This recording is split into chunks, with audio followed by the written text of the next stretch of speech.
볼링을 쳐보셨거나 또는 볼링에 대해서 많이 들으시고 또 보셔서 볼링이 어떠한 경기인지 여러분 많이 아실 겁니다. 볼링은 자기 레인에 있는 놓인 핀을 쓰러뜨리면 되는 어떻게 보면 굉장히 개인적인 그런 경기라고 할 수 있지만 꼭 그렇지만 않습니다. 왜냐하면 옆 레인에 있는 상대의 활약에 많은 영향을 받을 수 있기 때문입니다. 옆 레인에서 스트라이크를 치고 한우하는 소리를 들으며 또 그 다음 치게 되면 아무래도 긴장이 배가 되는 것입니다. 이 볼링을 칠 때 정말 멘탈이 무너지게 되는 순간이 있는데 초보로 보이는 사람이 옆에서 힘없이 굴린 공이 대굴대굴 굴러가더니 핀이 한 개씩 두 개씩 힘없이 쓰러지고 그게 스트라이크가 되는 것을 바라볼 때입니다. 그것을 바라보고 다음에 자기가 치게 되면 옆에 있는 사람보다 잘 쳐야 되는데 저 사람도 스트라이크를 쳤는데 하면서 부담감에 힘이 들어가게 되고 어이없이 일명 똥통에 빠지는 일이 생기기도 하는 것입니다. 그런데 사실 볼링을 잘 치는 기본 중에 기본이 있는데 그것은 바로 시선 처리, 즉 어디를 보고 치느냐입니다. 많은 사람들이 볼링을 칠 때 저 멀리 놓여진 10개의 핀을 보고 공을 굴리지만 사실은 핀을 보는 것이 아니라 레인 중간쯤 바닥에 그려진 7개의 삼각형 모양, 즉 에임 스팟을 보고 쳐야 합니다. 스트레이트로 치든지 회전을 넣어서 치든지 스페어 처리를 하든지 간에 그 에임 스팟 중 어느 곳을 지나가도록 그것을 정하여 그것을 바라보고 쳐야 하는 것입니다. 이렇게 에임 스팟을 잘 보고 치면 오랜만에 치게 되더라도 또는 옆에서 스트라이크를 치고 한호성을 크게 외치더라도 크게 상관없이 요동치 않고 어느 정도 점수를 유지할 수 있는 것입니다. 신앙생활에 있어서도 마찬가지입니다. 마음의 창인 우리의 눈이 그리고 더 나아가서 우리의 영적인 눈이 무엇을 바라보느냐에 따라 롤러코스터와 같은 신앙의 여정을 잘 통과할 수 있는 것입니다. 오늘 본문은 이러한 바라봄의 영적 원리를 잘 보여주고 있는데 바로 우리가 잘 아는 모세를 선두로 한 이스라엘 백성들의 출애굽 여정에 관한 것입니다. 하나님이 베푸신 10가지 재앙의 이적으로 모세와 이스라엘 백성들은 바로의 손을 벗어나 약속의 땅 가나안으로의 행군을 시작하였고 하나님은 구름 기둥 불 기둥으로 그들을 인도하사 홍해를 앞에 두고 바닷가에 진을 치게 하셨습니다. 그러나 그때 바로는 마음이 변하여 군사들을 이끌고 이스라엘 백성들을 쫓기 시작했고 9절 말씀해 보니 마침내 그 군대가 그들의 뒤를 따라 그들이 장막 친 데에 미치니라고, 즉 이스라엘 백성들의 코앞에까지 이르렀다고 말하고 있습니다. 앞에는 홍해가 가로막고 있고 뒤에는 애국 군대가 덮쳐오고 있는 정말 말 그대로 진퇴양난의 상황에 놓이된 이스라엘 백성들로서는 가나안을 향해 새롭게 출발한 지 얼마 되지 않아서 정말이지 충격적이고 절망스러울 수밖에 없었을 것입니다. 이러한 이스라엘 백성들의 절망스러운 상황들은 오늘을 사는 성도들에게 어쩌면 표대를 향하여 달려가는 저와 여러분에게도 벌써 찾아왔거나 곧 마주치게 될 일일 것입니다. 그러나 감사하게도 우리는 애국 군대는 그 홍해바다에 몰살되고 이스라엘 백성들이 홍해바다를 건너 가나안 땅에 들어간 작은 해피엔딩의 결말을 이미 알고 있으며 그것을 가능케 하는 영적 원리까지도 오늘 말씀을 통해서 찾을 수 있습니다. 그렇다면 성도들이 만나게 되는 진퇴양난의 절망의 상황 속에서 반드시 승리케 되는 바라봄의 영적 원리는 무엇인지 오늘 말씀을 통해서 함께 은혜를 나누기를 원합니다. 첫째로 성도는 자신을 둘러싼 환경을 바라보지 말고 신실하신 하나님의 약속을 바라보아야 합니다. 우리 본문 10절의 말씀을 다 같이 합독하겠습니다. 시작. 바로가 가까이 올 때에 이스라엘 자손이 눈을 들어본즉 애굽 사람들이 자기들 뒤에 이른지라 이스라엘 자손이 심히 두려워하여 여호와께 부르짖고. 아멘. 애굽 땅을 떠나 가나안으로 향하는 이스라엘 백성들의 발걸음은 처음에는 가벼웠을 것입니다. 그러나 처음의 호기와는 다르게 그 길이 쉽지 않음을 금세 깨달았을 것입니다. 왜냐하면 이스라엘 백성들의 숫자가 너무 많았기 때문입니다. 작년 정양 올림픽 때에 운동장을 잠깐 행진한 그 인원과는 비교도 되지 않는 장정만 60만 명이요 여자와 아이들까지 합치면 총 200만 명에 이르는 사람들이 광야길을 가야 했으니 결코 만만치 않았음을 그들은 직감했을 것입니다. 그리고 그 많은 사람들 중에는 하나님과 모세에게 이미 불만이 가득한 사람들이 있었으니 행군이 길어지면 질수록 그들의 불만은 점점 더 쌓여져서 언제 터질지 모르는 화약고와 같았을 것이고 그것이 다른 사람들에게 조금씩 영향을 미쳤을 것입니다. 그러나 무엇보다 이스라엘 백성에게 최악의 상황은 홍해를 앞두고 진을 쳤을 때였습니다.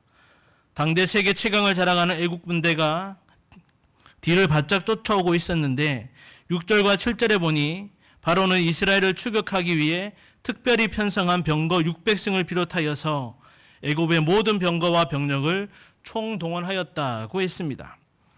이 많은 애굽의 군대의 말 발굽과 병거는 잠시 진을 치고 쉬려하는 이스라엘 백성들의 땅을 진동케 했을 뿐만 아니라 그들의 심장까지 요동치게 했을 것입니다. 점점 들려오는 애국 군대의 말발굽 소리와 함께 점점 가까워지는 애국 군대로 말미암는 모래바람은 이스라엘 백성들의 눈과 마음을 어지럽게 했을 것입니다. 더군다나 앞에는 빠져 죽으면 죽었지 건널 수 없는 홍해가 막고 있으니 그들은 더 이상 나쁠 수 없는 최악의 환경과 상황을 마주대하고 있었던 것입니다. 그래서 10절에 바로가 가까이 올 때에 이스라엘 자손이 눈을 들어본 즉 애국 사람들이 자기들 뒤에 이른지라 이스라엘 자손이 심히 두려워하여 여호와께 부르짖고라고 말하고 있습니다. 여기 눈을 들어본 즉 보다는 뜻밖의 사실이나 놀라운 사실에 대한 감정을 표현하는 놀람과 충격의 감탄사입니다. 즉 애국 군대가 바로 뒤까지 다가온 것, 홍해가 앞을 가로막고 있는 것 등 모든 최악의 상황들이 자신들을 에워싸고 있는 것을 보고 놀라며 두려워하지 않을 수 없었던 것입니다. 이에 그들은 심히 두려워하여 여호와께 부르짖고라고 했습니다. 여기 부르짖고라는 말은 재앙을 당하였을 때나 또는 도움을 요청할 때 강력한 호소와 절규의 의미가 있는 단어로서 큰 소리로 울부짖음을 말합니다. 사실 본문에 여호와께 부르짖고라고 되어 있어서 이것이 마치 하나님께 대한 그들의 믿음의 반응으로 생각되기 쉽지만 결코 그렇지 않습니다. 오히려 이것은 최악의 주변 상황으로 말미암는 두려움에 대한 절망의 반응으로 쉽게 말하면 하나님의 우리를 죽을 상황까지 오게 하셨습니까? 라는 원망의 부르짖음이었던 것입니다. 그러나 여기서 우리는 똑같은 최악의 상황에서도 이스라엘 백성들과는 전혀 다른 반응, 오히려 절망 가운데 있는 백성들을 담대하게 이끌고 있는 모세를 볼 수 있습니다. 모세는 13절에서 너희는 두려워하지 말고 너희를 위해 행하시는 구원을 보라고 담대히 말하고 있습니다. 여기서 구원을 보라는 것은 그러한 최악의 상황 속에서도 이스라엘 백성들을 구원케 하시겠다는 하나님의 약속을 바라보라는 의미를 포함하고 있습니다. 즉 모세는 설상가상 같은 최악의 상황과 환경을 바라본 것이 아니라 신실하게 그 말씀대로 이루시는 하나님의 약속을 바라보았던 것입니다. 모세는 이러한 상황을 만나기 전에 이미 출애굽기 3장 10절에 내가 너를 바로에게 보내어 너에게 내 백성 이스라엘 자손을 애굽에서 인도하리라는 말씀과 14장 2절과 4절에서 바로가 애굽 군대로 쫓아올 것이나 그로 말미암아 영광을 얻어 애굽 사람들이 나를 여호와인 줄 알게 하리라는 말씀을 이미 받았고 그 하나님의 약속을 보고 믿고 붙들면서 그러한 담대함을 가지게 되었던 것입니다. 사람은 주변 상황과 환경에 영향을 받는 것을 넘어서 지배까지 받는 존재입니다. 사람의 노력으로 어느 정도 환경을 변화시킬 수 있다고 여기며 좀 더 나은 환경, 좋은 상황들로 변화시키려 하고 기대를 하기도 합니다. 그럼에도 우리의 기대와는 다르게 내 주변의 상황과 환경을 변화시킬 수 없다는 것을 금세 깨닫고 절망하게 됩니다. 여러분들도 아마 2019년을 시작하면서 2018년과는 다른 좋은 환경과 좋은 상황들이 있기를 모두 다 바랬을 것입니다. 그런데 현실은 어떠하십니까? 송구 영신 예배를 드리며 새해 0시 0분 1초를 지나면서 달라진 것들이 있으십니까? 2019년 1월 중순을 지금 통과하고 있는데 여러분들에게 좋아진 것들이 과연 있으십니까? 혹 운영하는 기업이 그 사업이 갑자기 잘 되어졌습니까? 대출받은 것이 다 상환이 되어졌습니까? 노총각, 노처녀 청년들 그 자녀들이 갑자기 애인이 생기고 결혼 날짜까지 잡게 되었습니까? 취준생이었던 청년들이 취업을 하게 되고 임치직에서 정직원이 되었습니까? 직장의 연봉이 갑자기 배로 뛰었습니까? 좁은 집에서 넓은 집으로 옮겨지게 되고 대입을 앞둔 자녀들이 스카이 대학에 들어가는 것을 넘어서 스카이 캐슬에 살게 되었습니까? 아픈 몸이 하루아침에 다 낫게 되었다든지 중이병에 걸린 자녀가 좀 성숙하게 되었습니까? 믿지 않았던 가족들이 더 이상 핍박을 하지 않는 것을 넘어서 교회에 나오기 시작했습니까? 작정한 헌금을 다 완납하게 되거나 말도 섞기 싫은 성도들이 갑자기 나에게 호의적으로 대하기 시작했습니까? 더 많은 예들이 있지만 여러분들이 너무 절망하실까 봐 이 정도로 하겠습니다. 어쨌든 모르긴 몰라도 우리들의 상황이 크게 좋아졌거나 나아진 환경들이 되지 않고 거의 크게 달라지지 않았을 것입니다. 물론 어떤 분들은 부분적으로 상황들이나 환경들이 더 좋아졌을 수도 있습니다. 그러나 우리에게 주어진 상황이나 환경이 최악이라고 해서 결코 절망하거나 낙심할 것도 없고 좀 좋아졌다고 해서 마냥 기뻐할 것도 아닙니다. 왜냐하면 우리 눈에 보여지는 상황이나 환경들은 언제라도 최고를 찍거나 최악의 바닥까지 치거나 수시로 변할 수 있기 때문입니다. 문제는 우리가 그것을 컨트롤할 수도 없고 오히려 사단 마귀는 바로의 애국 군대와 같이 동원할 수 있는 모든 상황과 환경들을 이용해서 성도된 우리가 믿음의 경주를 하지 못하도록 흔들어 놓고 있다는 사실입니다. 때문에 성도는 결코 주변의 상황이나 환경을 바라보지 말고 또한 그것에 매몰되어서 두려워하거나 때로는 교만해하거나 자로나 오르나 치우쳐서는 안 되는 것입니다. 오히려 눈앞에 펼쳐지는 변화무쌍한 상황이나 환경들이 아니라 우리를 구원하시며 우리를 구원의 기쁨을 누리게 하시는 언제나 변함없으신 신실하신 하나님의 약속의 말씀을 바라보고 그것을 붙들어야 하는 것입니다. 여러분은 여러 하나님의 약속의 말씀 가운데 어떠한 것을 바라보고 붙잡고 표대로 향하여 나아가고 있으십니까? 내가 너를 반드시 구원하리라, 반드시 축복하리라는 약속의 말씀부터 너희가 부르기 전에 내가 응답하겠고 말을 마치기 전에 내가 들을 것이며 라고, 또는 너희가 감당하지 못할 시험당함을 허락하지 아니하시고 시험당할 쯤에 또한 피할 길을 내사 너희를 능히 감당하게 하신다고, 또는 너희가 내 이름으로 말미암아 모든 사람에게 미움을 받을 것이나 끝까지 견디는 자는 구원을 얻으리라고, 또는 그 자녀된 자에게 가장 좋은 것을 주시며라고, 또는 사단이 온갖 상황들로 우리를 공격하며 유혹할지라도 그것마저도 허락하사 합력하여 선을 이루신다고 하신 말씀 등, 이렇게 분명히 약속하시며 친히 이루시는 하나님의 말씀을 우리는 바라보고 붙잡을 수 있어야 하는 것입니다. 정말이지 여러 상황들로 위기를 만날 때 극복하고 이길 수 있는 힘은 온전히 주님이 원하시는 믿음의 경주를 달려가는 길은 바로 하나님의 변함없는 약속을 바라보는 것입니다. 어떠한 상황 속에서도 절망하지 않고 오늘도 변함없이 우리를 위하여 행하시는 신실하신 하나님의 약속의 말씀을 똑바로 바라보고 의지함으로 그 약속의 성취를 맛보아 누리는 성도님들 되시기를 간절히 바랍니다. 둘째로 성도는 과거를 바라보지 말고 하나님이 주시는 미래의 소망을 바라보아야 합니다. 우리 본문 11절의 말씀을 다 같이 합독하겠습니다. 시작. 그들이 또 모세에게 이르되 애굽에 매장지가 없어서 당신이 우리를 이끌어내어 이 광야에서 죽게 하느냐? 어찌하여 당신이 우리를 애굽에서 이끌어내어 우리에게 이같이 하느냐? 아멘. 자신들을 둘러싼 최악의 상황을 바라보며 두려워하던 이스라엘 백성들은 위기 상황에 처하자 본격적으로 모세와 하나님을 향해 불만과 불평을 토해내기 시작했습니다. 그러면서 과거 애굽의 삶과 현재 상황을 비교하며 비꼬듯이 지금 말하고 있는 것입니다. 그들은 애굽에 매장지가 없어서 당신이 우리를 이끌어내어 이 광야에서 죽게 하느냐고 했습니다. 당시 애굽에는 시체를 두는 매장지를 주로 집안에 두었으며 또한 각 성읍 주변에 공동묘지, 즉 매장지도 많이 있었습니다. 여기서 이스라엘 백성들이 매장지가 없어서라고 한 것은 죽음에 대한 두려움뿐만 아니라 그들의 마음 한구석에 애굽에서의 삶이 그래도 편했다는 일종의 노예 근성이 있었기 때문입니다. 즉 그들은 비록 노예로 자유는 없었지만 생명에 대한 염려 또한 없었다고 하면서 곧 죽게 된 지금보다 그때가 훨씬 더 좋았다고 불평하고 있는 것입니다. 그러나 그들의 생각은 어리석었습니다. 왜냐하면 그들의 애굽에서의 과거의 삶은 참된 평안과 기쁨과 생명을 누리는 삶이 아니었기 때문입니다.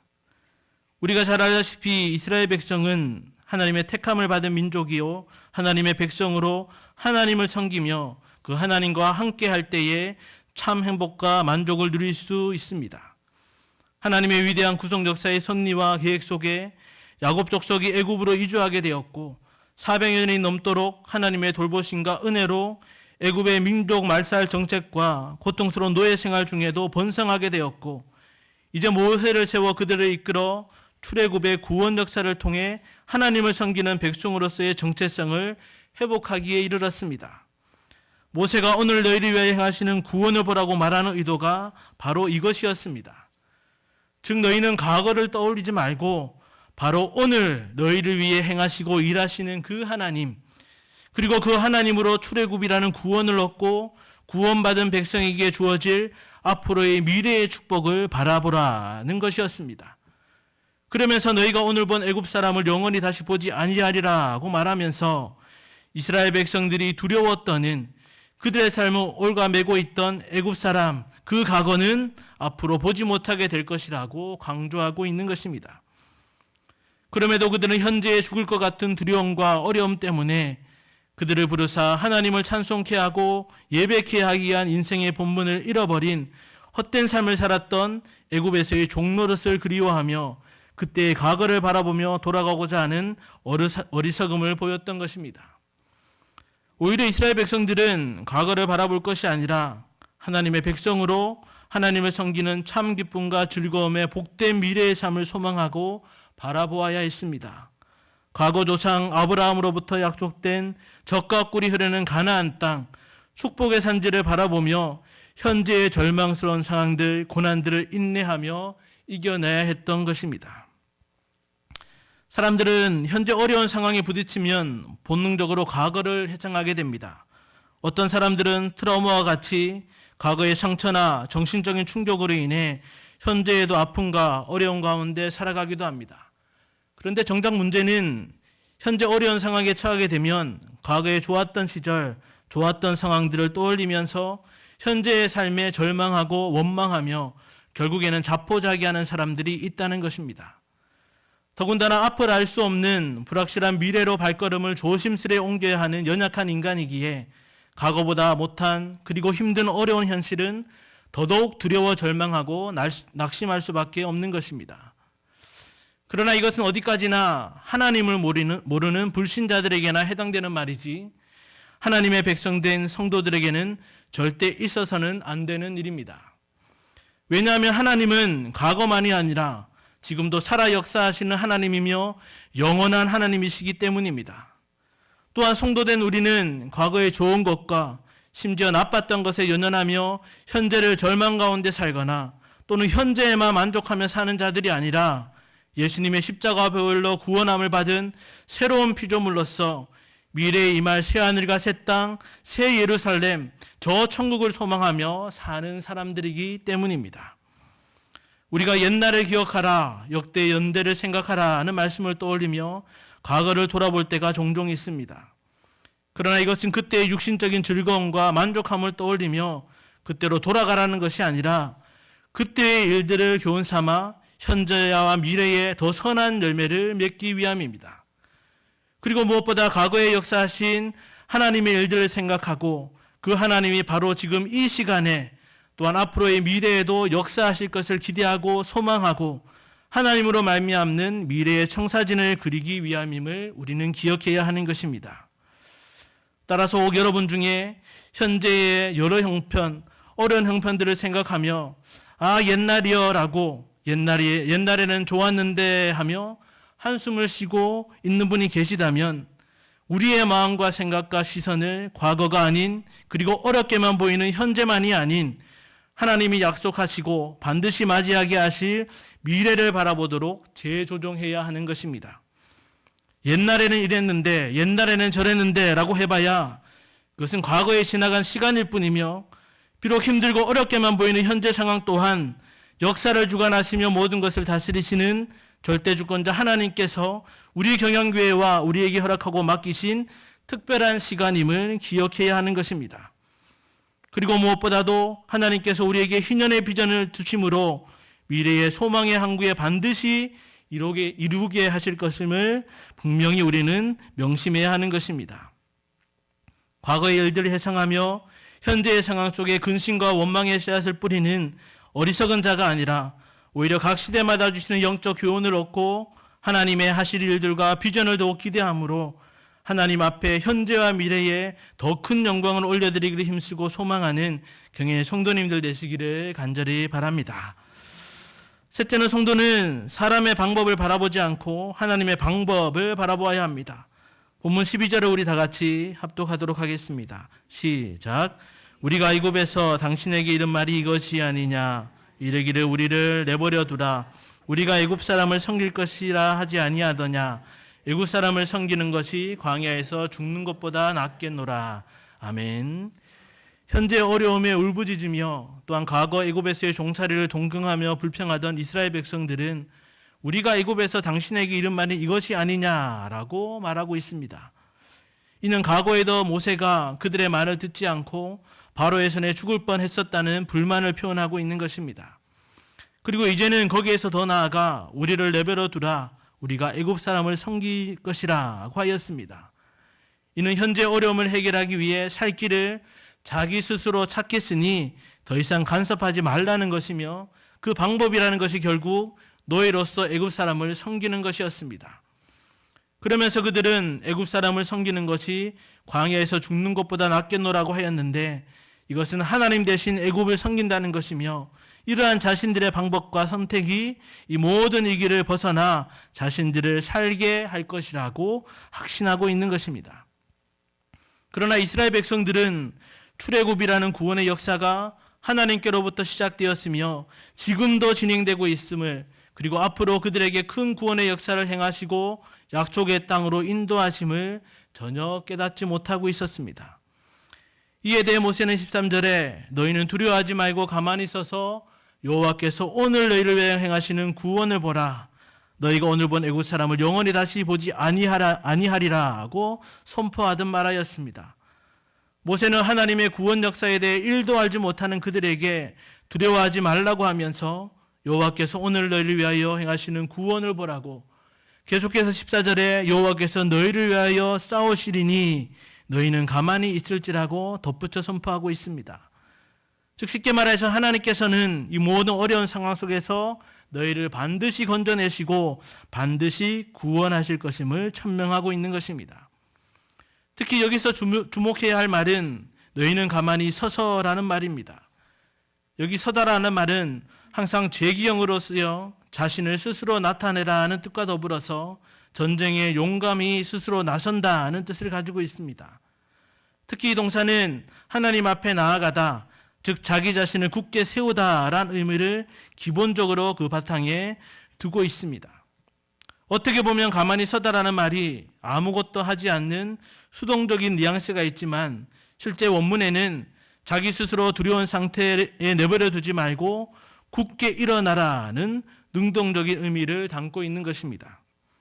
즉 계속 두려워하며 불평하지 말고 인간의 어떠한 방법도 다 멈추고 너희는 마음을 새롭게 하고 자신을 굳게 세워서 하나님의 방법대로 친히 행하시는 구원의 역사함을 바라보라는 의미인 것입니다.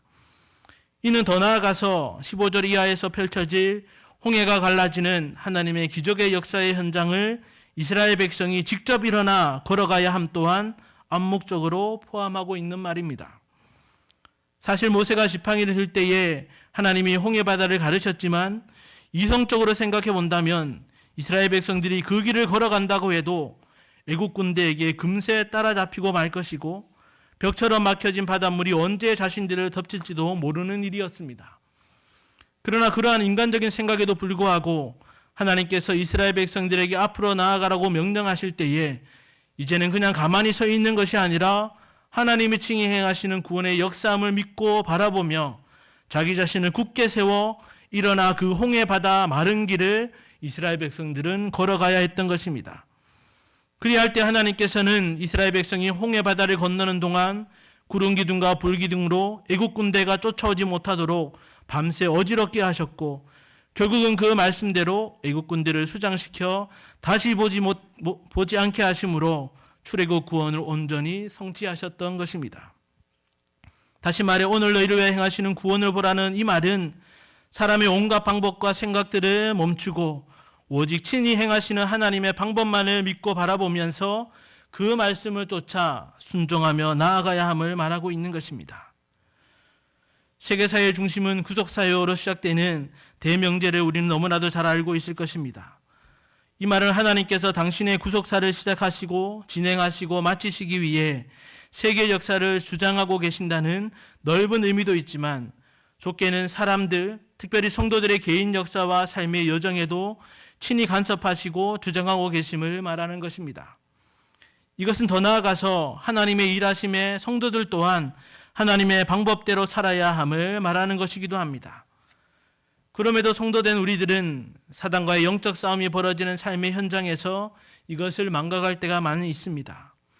그래서 좋은 상황들이 펼쳐지면 자기의 능력과 잘남을 드러내며 교만하여 자신을 더 의지하고, 나쁜 상황들이 펼쳐지면 자신이 할 수 있는 온갖 방법들, 때로는 세상의 것들까지도 서슴지 않고 끌어들여서 그 상황을 모면하려고 하고, 그러다 때로는 하나님을 원망하고 절망하고 자포자기도 하는 것입니다. 그러나 성도된 우리는 모든 삶의 현장에서 그 절대 주권으로 친히 일하고 계시는 하나님 되심을 믿고 우리의 방법이 아닌 하나님의 방법을 바라보며 의지하며 그 방법을 따라서 살아야 합니다. 그것이 때로는 죽을 것만 같은 상황들에 불만하지 않고 입을 닫고 있는 것이 될 수도 있고, 때로는 자신의 소견대로 하려는 의지를 꺾고 가만히 있어서 하나님의 일하심을 바라보며 기도하며 인내하는 것일 수도 있습니다. 때로는 가만히 서 있는 것에서 한 걸음 더 나아가서 반드시 승리케 하심으로 선한 결과를 예비하신 하나님 되심을 믿고 하나님의 명령의 말씀대로 순종하며 일어나 달려가는 것이 될 수도 있는 것입니다.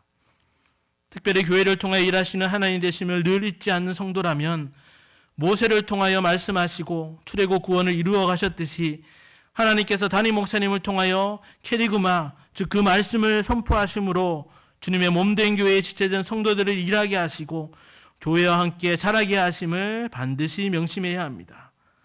그래서 매주일 선포되는 말씀에 더욱 집중하여 그 말씀대로 일주일을 살아가며 또 그 맡겨진 작은 일들에 묵묵히 그리고 무익한 종으로 충성을 다하는 것이 하나님의 방법을 바라보며 의지하며 그 방법대로 살아가는 것임을 우리는 명심해야 하는 것입니다.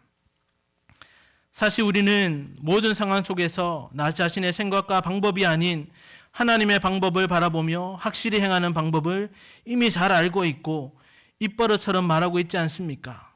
바로 하나님 중심, 성경 중심, 교회 중심의 삶을 사는 것을 말합니다.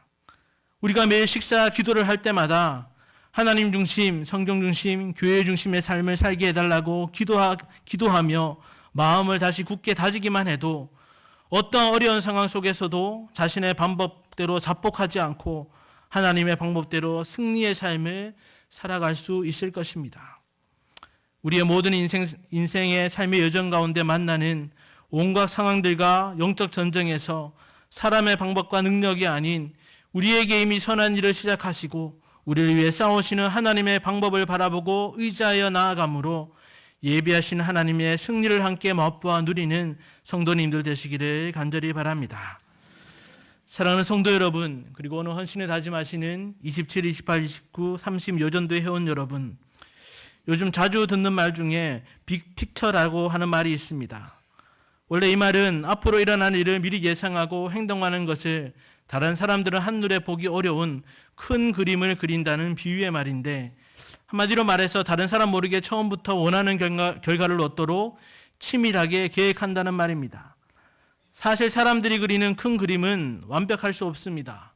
왜냐하면 사람은 앞으로 일어날 일을 100% 알지 못하며 그 상황, 환경을 사람이 제어할 수 없기 때문입니다. 그러나 완벽한 큰 그림을 그려서 지금도 한치의 오차도 없이 진행하고 계시는 분이 있는데 바로 우리의 하나님이십니다. 하나님은 당신의 택한 백성을 구원하시고 영광을 받으시고 구원받은 성도로 하여금 하나님과 더불어 기뻐하며 만족해 하시는 큰 그림을 그리시고 이미 결정된 원하는 결과를 얻기까지 지금도 일하고 계십니다. 그런데 문제는 하나님의 그 큰 그림 속에 살아가는 성도된 우리들이 하나님의 계획하심과 일하심과 그 끝을 바라보지 않고 여전히 불신자들처럼 죄된 습성을 쫓아서 육신의 정욕과 안목의 정욕과 이생의 자랑을 바라보고 있다는 것입니다. 평화시대를 살아가는 이때에도 이러할진데 갈수록 더 힘들어지고 좁아지는 믿음의 경주가 끝이 날 무렵, 표대에 거의 다다를 무렵에는 우리의 모습들이 과연 어떠하겠습니까? 때문에 우리는 지금부터라도, 아니 2019년을 시작한 지 얼마 되지 않은 오늘부터라도 다시 정신을 차리고 믿음의 눈을 들어 진정 바라봐야 할 것을 보고 바르게 나아가야 하는 것입니다. 믿음이란 시선을 바꾸는 것이라는 말이 있듯이 우리가 지금 무엇을 바라보고 있으며 우리의 믿음은 지금 누구를 향하고 있습니까? 정말이지 우리는 현재 부딪혀오는 온갖 힘든 상황들을 바라보고 두려워 절망하며 얼어붙어 아무것도 못하는 자들이 아니라 반드시 그 말씀대로 성취하시는 하나님의 약속을 눈을 들어 바라보며 크신 일을 행하시는 하나님과 더불어 담대히 나아가야 합니다.